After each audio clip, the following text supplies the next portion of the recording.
July the 18th, 0800. The officers and men of the Natal Carbineers gather at their historic drill hall in Pietermaritzburg. Their mission, 3 months of anti-terrorist service on the southwest African border. The men are from all walks of life, doctors and farmers, clerks and attorneys, apprentices and one-man businessmen. But all have one thing in common: loyalty to South Africa's oldest and proudest regiment. But the business at hand leaves little time for reflection. Medical checks and injections must be endured, kit has to be issued and received, and mental preparation for the months ahead begins. After a hectic day of preparation, the commanding officer, Graham Witherspoon, JCD, addresses the regiment. All members of the citizen force who, as at today's date, are performing any service or duty or undergoing training with this unit are hereby formally notified that they are being employed in accordance with the provision of Section 92, Ter 1 of the Defense Act of 1957. Such employment shall, in relation to them, have the same force and effect as if they had been called out under Section 91 or 92 of the Defense Act. In plain language, you are in the Army for 3 months, and it is quite legal. Escort to the color. Quick, off!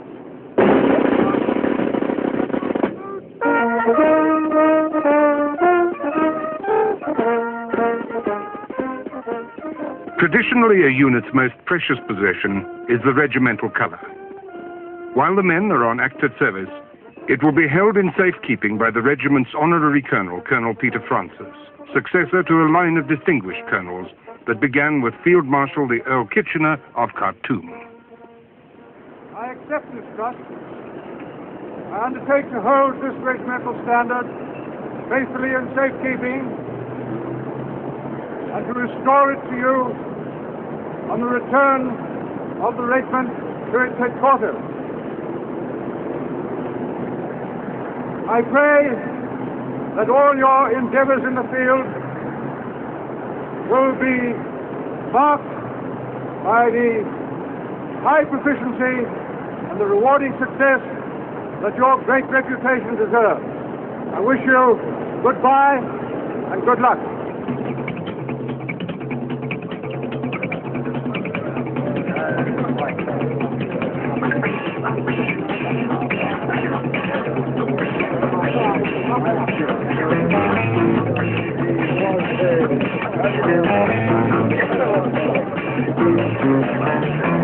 July the 21st, 0230.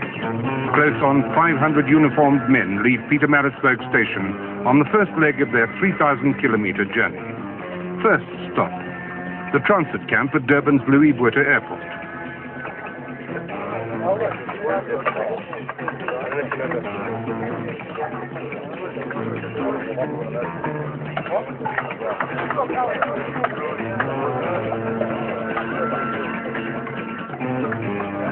A few hours sleep, a hurried breakfast, and already 6 Hercules C-130s are warming up for their flight to their next destination, the operational area.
from the Grootfontein base by truck to the Oshavelo training camp for a fortnight's intensive refresher course in the handling of every available weapon and in every conceivable terrorist situation. 7 rounds, 2 into the bank, 5 on the board. Grouping, no time, fire.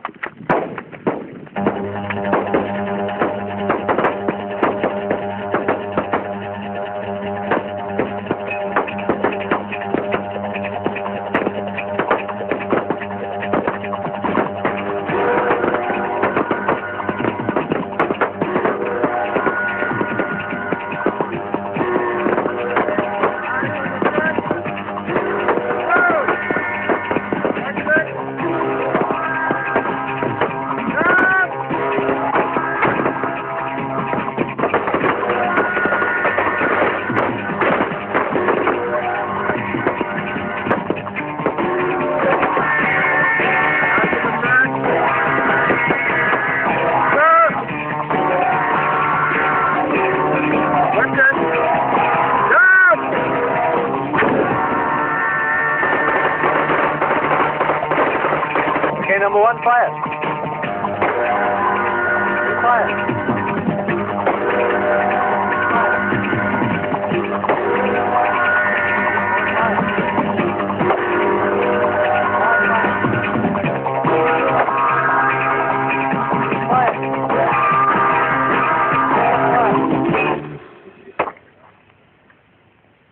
The main reason for me insisting on a cooperation on a high level and on all levels is mainly because since we've arrived here, we've always seemed to be working as a team. We haven't had any problems, and the cooperation seemed to have started coming from Natal Carbineers.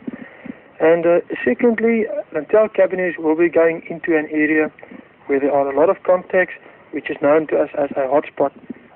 The mine is the terrorist big trump card at the moment. It is the single object which is getting the most and the best results from.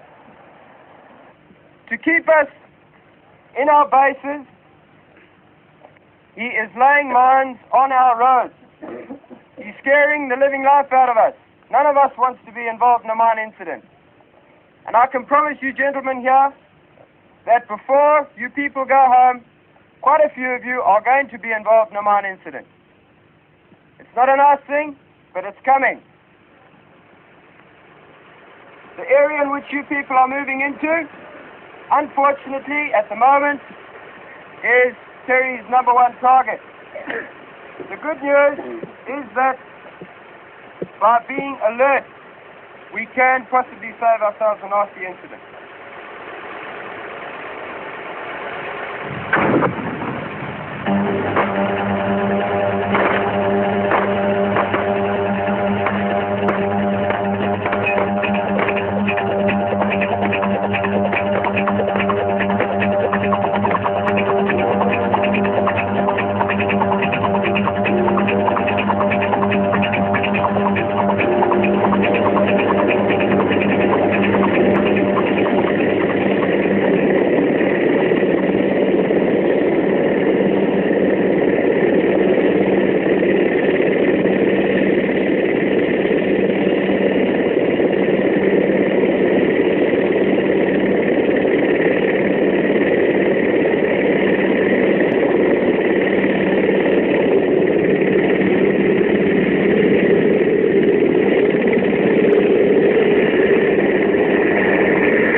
One up.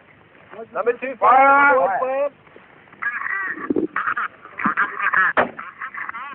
Number 1, fire.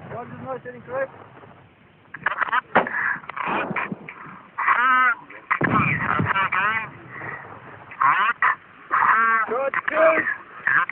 61 degrees, 15 minutes. 6-2, right 4 degrees, roger out. Red 8 degrees. One up, fire. Roger, no, correct.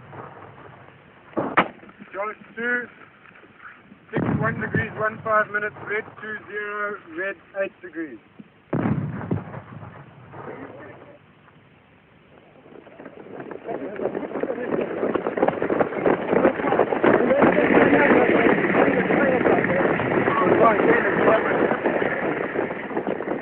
Two weeks of some of the hardest training the Army can offer, with little respite.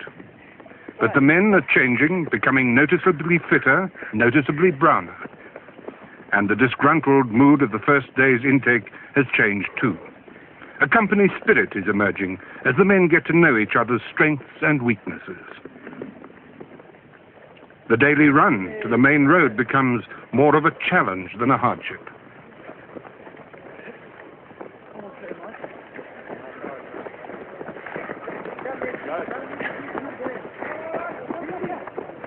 Go, Phil, go.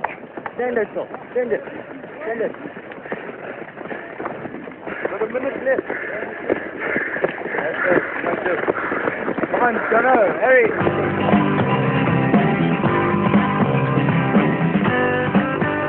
And there are some things to look forward to. Pay parade and the money to afford an extra beer in the camp canteen. But many of the men draw only enough to buy the basic necessities: boot polish and cigarettes. The rest they send home to their families.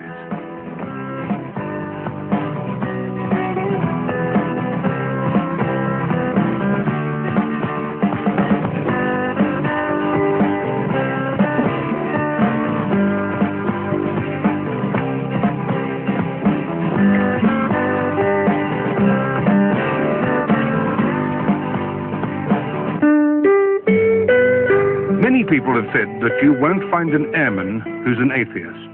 Sailors too say they feel particularly close to God at sea. The bush is much the same, as evidenced by the high attendance at the Sunday morning church service. Traditionally, the Carbineers are Anglican, and the CO is licensed by the Bishop of Natal to administer the reserved sacrament. But the service is non-denominational.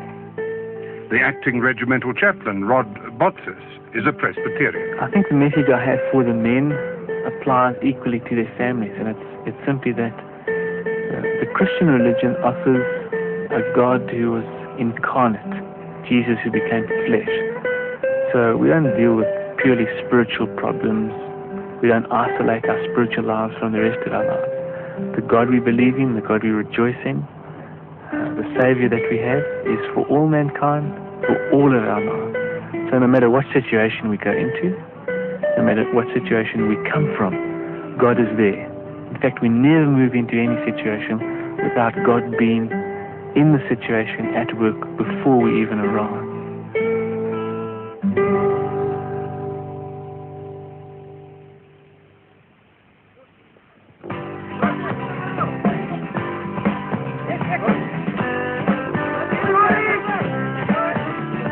Late evening soccer and volleyball games become routine.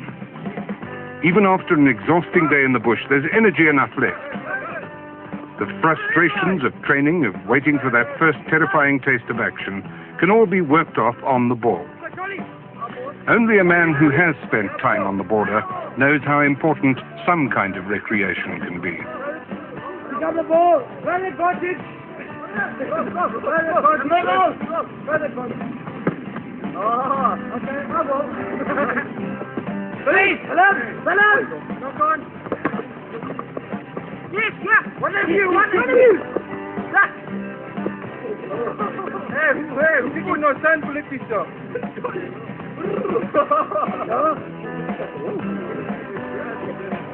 What's the long one?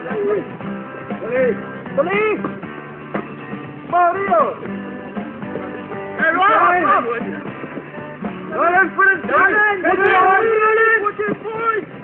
Right, boy! That's right, Dudley! Dudley, sing it up! Dudley! Hold it short! Yes. I always know. Okay, go!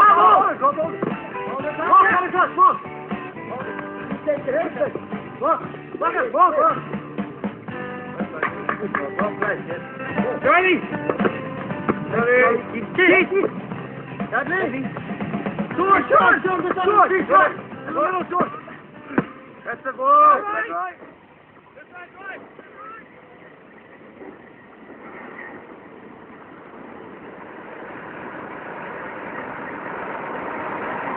The training is tough and the program is full. Yet there's always a little time to be alone or chat with friends. I think with last year's training and what we're doing now, well, most of it you've got to gain from experience anyway. I think a lot of the guys got a lot of knowledge from last year, basically, I think. And, well, this year is basically just a sort of a refresher course on last year. Well, I think we're here just to try and, to protect South Africa from communism and infiltration. Because nobody particularly likes the army. But when you're here, it's not too bad. Well, my opinion, the reason why we're here is, well, as we've been told, firstly, that to keep as far apart from our South African border as possible. Yeah, I agree with Billy. I also think that the Angolan southwest border is a hell of a lot shorter than the southwest South African border. And if we let this go, then we've got such a much longer border to patrol or to look after. I think you should answer it as a third question. I don't want to be here, but I reckon somebody's got to be here.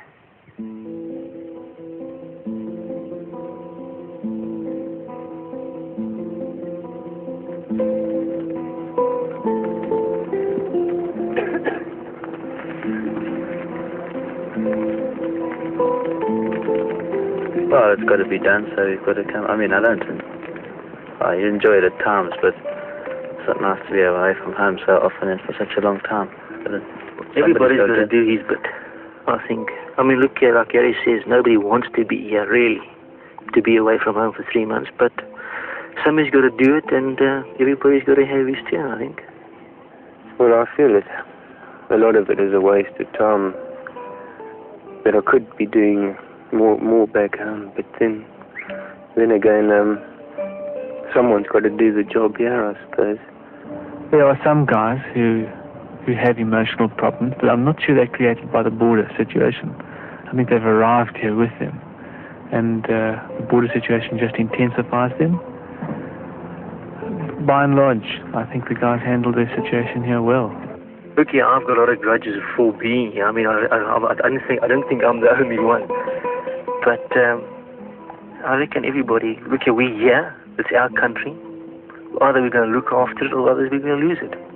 So we're all South African citizens, so I think each guy must put his back to it. I find myself, when we get home now, if I speak to somebody, you get these guys that say, no, I'll never go up there, the army will never get me. As soon as they get a call up, they're suddenly at university or they're suddenly going overseas. I don't know, I find myself getting quite upset with people like that. We should be able to offer at least a bit of his time just to come and stay up here to do something for South Africa, I think.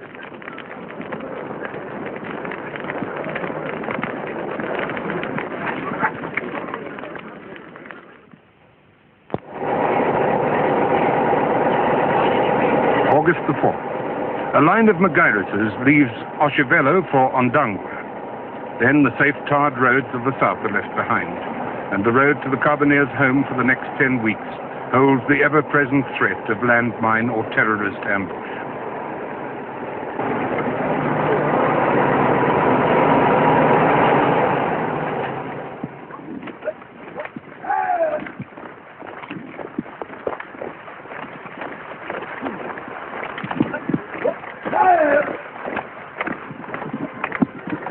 After a tense day's travelling in the thick dust of Novemberland, the Inanna base camp is reached without incident. At a ceremony on Saturday the 6th, the camp is officially handed over to the Carbineers by the CO of Kaffrarian Rifles, the regiment just completing its stint of border duty.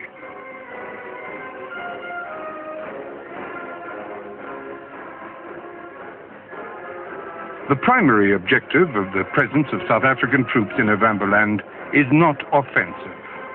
Their main concern is the safety and goodwill of the local inhabitants.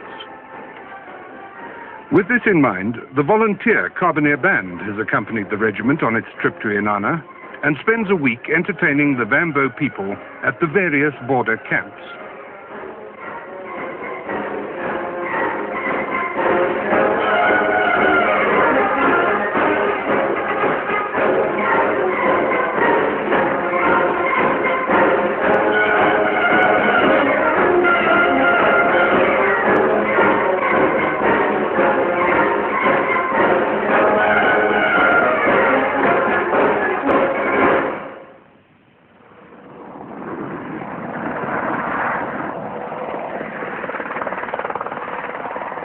For the Carbineers themselves, there's little time for settling down. The Turnhalle conference in Windhoek is reaching a crucial stage, and one of the delegates, Dr. Ben Africa, is visiting the local tribal office to warn the Vambo chiefs of SWAPO infiltration. Security must be maintained at all costs, and the Carbineers are assigned to the task. Intelligence warns of SWAPO presence in the area.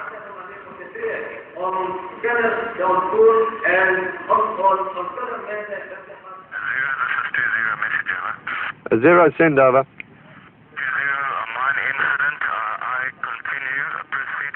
Suddenly the message comes through. An advance party returning from a recce has hit a mine. At this stage, there are no details of casualties. All wheels are set in motion. Speed is essential, but there's no place for panic. The mishandling of this incident so soon after their arrival could have a devastating effect on the morale of the men.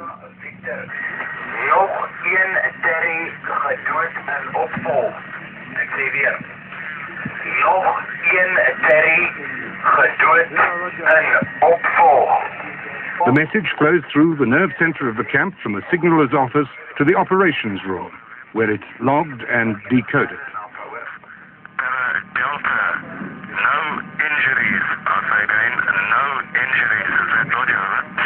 Zero, roger, so far, over. 20, I continue, para golf. Send escort, I say again, send escort, is that roger, over? Zero, roger, over. 20, I continue, para Lima, nothing to report. Para Mike, sub para 1, stop, nothing to report. From ops to intelligence, where the CO is already planning his counter-strategy. 3030, this is Zero, message over. Zero, ons geconfronteerde people say there's no vehicles from our full-time in your area at the moment. There's no time for lengthy briefing, but every man knows his task and performs his duty without fuss and fear. This is where the days of training and the leadership of the young men pays off.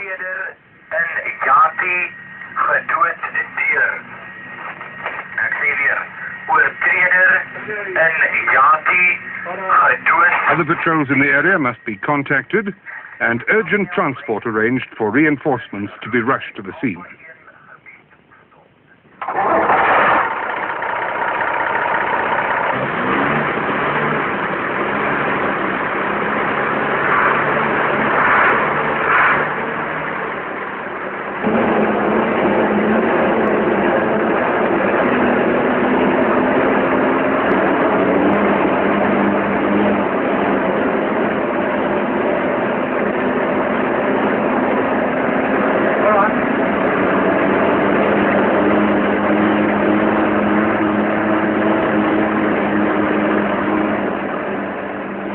I didn't see any trucks on the road, no signs, nothing at all. And all of a sudden the mob was just covered in dust and smoke, and I thought, well, what was going on? Well, it just happened so quick. The noise was just incredible. It goes, wow, a massive noise. It was something sort of similar to an overgrown thunderclap, and I just shouted mine. And finger in black, and when I sort of hit the ground, woke up. All I saw was my rifle lying next to me. I was about, say, 2 foot from the mog. I just wanted to get away from that thing. And cheapers, and next minute everything went black. I thought someone was having a fun. Because I heard no noise, absolutely no noise at all. Luckily, it hits the back wheel. If it hit the front wheel, I don't think I'd be here. And the first thing that I can remember, is just jumping up and feeling myself and, gosh, I'm alive. I just couldn't believe it that I was alive. There was a Bosvark in front of us with the balance of the Carbineers on. And they were just sort of dumbstruck. They just couldn't believe it. You know, it was our first day. It was just something that just didn't happen. Well, I think if it was under my front wheel, it would have been tickets for me virtually. Not quite Friday the 13th, but close enough. By the time the engineers got out and picked us all up and we came back in, the balance of the Carbineers were here. And you could have seen the expression on their faces that, you know, in comparison to last year, this time it was for real. The first phase of the counter-operation involves the questioning of the locals. Suspect kraals are searched for signs of terrorist presence, and if there's evidence of collaboration, the suspects are sent back to headquarters for interrogation. But this time there are no leads, and patrols are briefed on the next phase. This will involve patrolling a wide area in search of terrorist spoor. If it's fresh, it will be followed, but only rarely will it lead to a terrorist lair, though it could well lead to an ambush. This kind of operation requires the talents of men of special quality, men who can cope well in a crisis, and men who know the country. For this reason, the Carbineers have created a special mixed platoon, the first of its kind, half Vambo and half white. It comprises expert trackers and sharpshooters, and is used particularly for night patrolling, an innovation introduced at the initiative of the Carbineers. In this platoon, all discrimination between races is forgotten, for the men know that the protection of the Ovambo border is a cause that has nothing to do with race or color. I would like to say that whenever a person, irrespective of rank, goes on a patrol, he should leave his family at the base. I do not mean physically. He should not think of the house, of his home, of his kids, of his family, about his family at home. He should always bear in mind to be as aware as possible, to appear as disciplined as possible. And I cannot overemphasize the awareness of the whole matter. If he isn't aware, then he's standing at quite a big danger of firstly setting off a landmine, and secondly walking into an ambush unexpectedly. The guys are generally very aware that we can hit contact at any time. We could hit a mine at any time. I think they are more or less psychologically prepared for it. Well, the guys, I think, are more alert now anyway. Yeah, you're more alert, but you never sort of think never think it's going to happen to you. Well, I don't think it's affected us anyway. I think I was more frightened last year than this year. I think if you're going to sit and worry about it all the bloody time, by the end of the 3 months you're going to be a wreck in any case. I think they'll handle it very well. I think the guys will get stuck in. That all depends what the situation is. If you've picked up some tracks, then obviously you're thinking of only one thing. The guys basically, walking a long distance, start moaning. And when we pick up a spoor, I mean, they do change.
A possible terrorist spoor is sighted.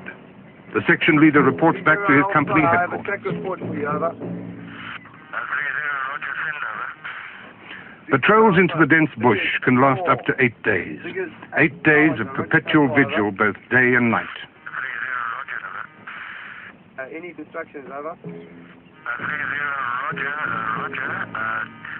Proceed with the follow-up. I say again, proceed with the follow-up and send sit rep every hour. I say again, send sit rep every hour. Is that roger, over? 30 Alpha, roger. When darkness falls, temporary bases are set up. Guard duties are rotated, while the rest of the section snatches a few hours of restless sleep. This is where the psychological preparation of training wears most thin. Thoughts become obsessed with home, girlfriends, and comfortable sleep. And a good patrol leader must be doubly aware of the dangers of relaxing concentration. Last year, the area we were in, and the good times we had there, and I told them when we got home, it's been different this year. Last year was a holiday compared to this year. So they're definitely under the wrong impression this year. For the better, For the better, don't know, The less they worry, the better. I'll tell them when I get back. I don't know. Not the lousy part, I suppose, but. Once you've had the army, you always only remember the good times. You don't remember the bum times. It's difficult. You might, depending on what the situation was. You might tell them, but I think there's a lot you will keep from them. If you've walked a long patrol and you're just getting towards the end of it, you sort of start thinking about home just to keep yourself going. I'm very wary of what's going on about me. I don't think about home. I'm just looking around and making certain that I can get back. Especially in the evenings. I mean, when you're out in the bush, you're lying in your sleeping bag at about 7 o'clock, 7:30. You can't sleep straight away, so you just lie and think about home. Goes with the stars. Yeah, no, the time that you sit down and doing, you're either not reading, not writing home, lying, sitting. You do automatically. First thing that comes to your mind is about home.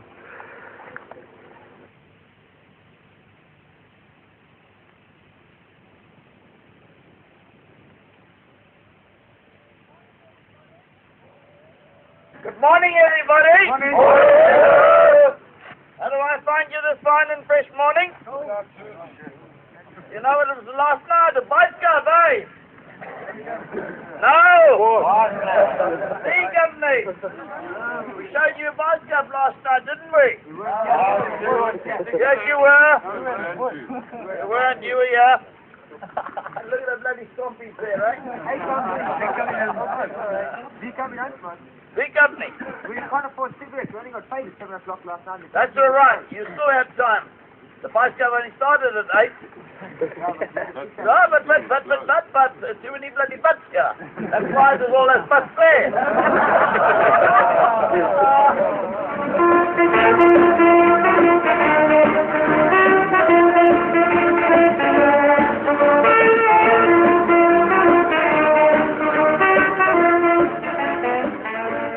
The officers of the Carbineers know how important the release of tension after up to 8 days of patrol can be. The iron-fisted discipline of the normal military camp is relaxed. A spirit of cooperation between officers and men has higher priority than spit and polish. The serious business of terrorist war must be allowed its light relief.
No army cuisine could be described as cordon bleu.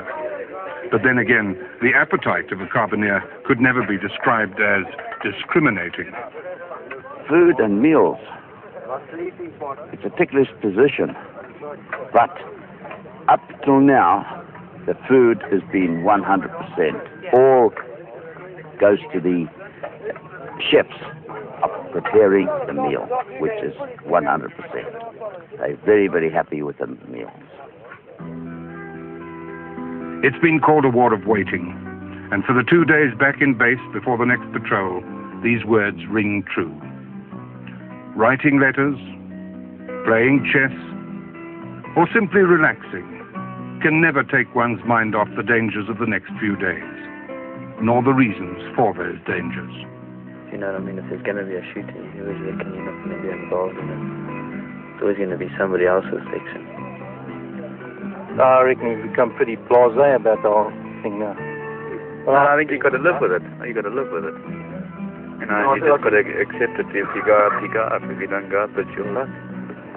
And seeing these ones here haven't done any real damage to the chaps, I'm not all that much worried about it at the moment.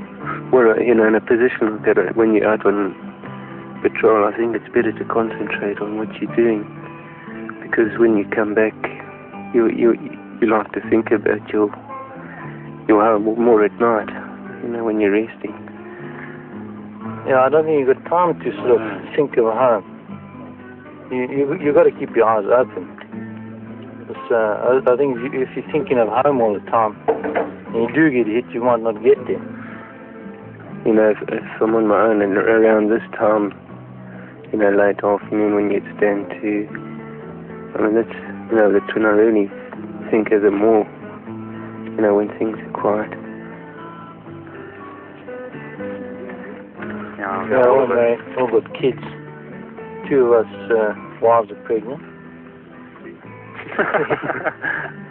So we definitely got thoughts about home.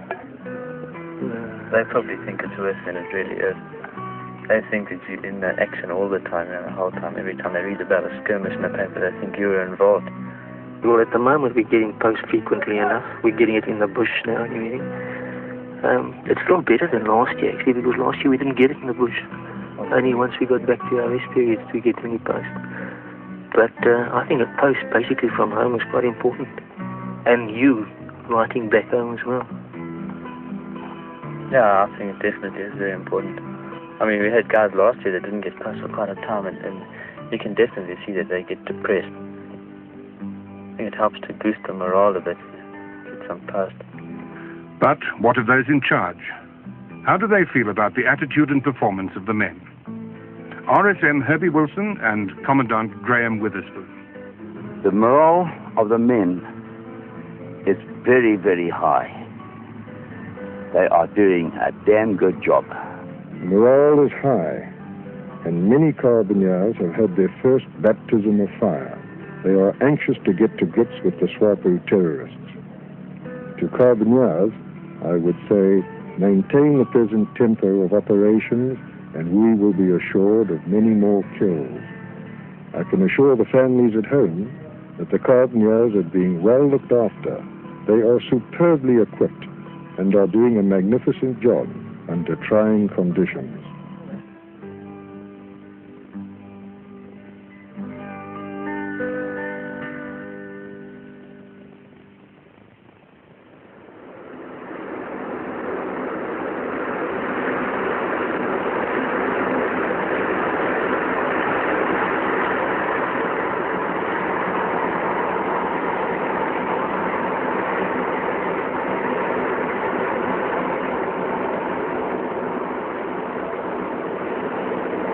At last, the end is in sight.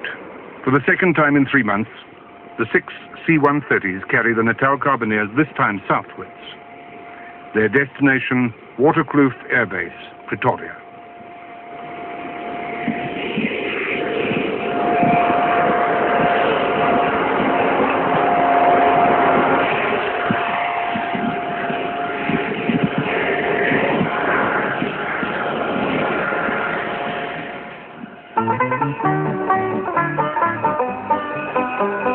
And after that long final train journey, wives and families are all there on Pietermaritzburg station to welcome their own heroes home.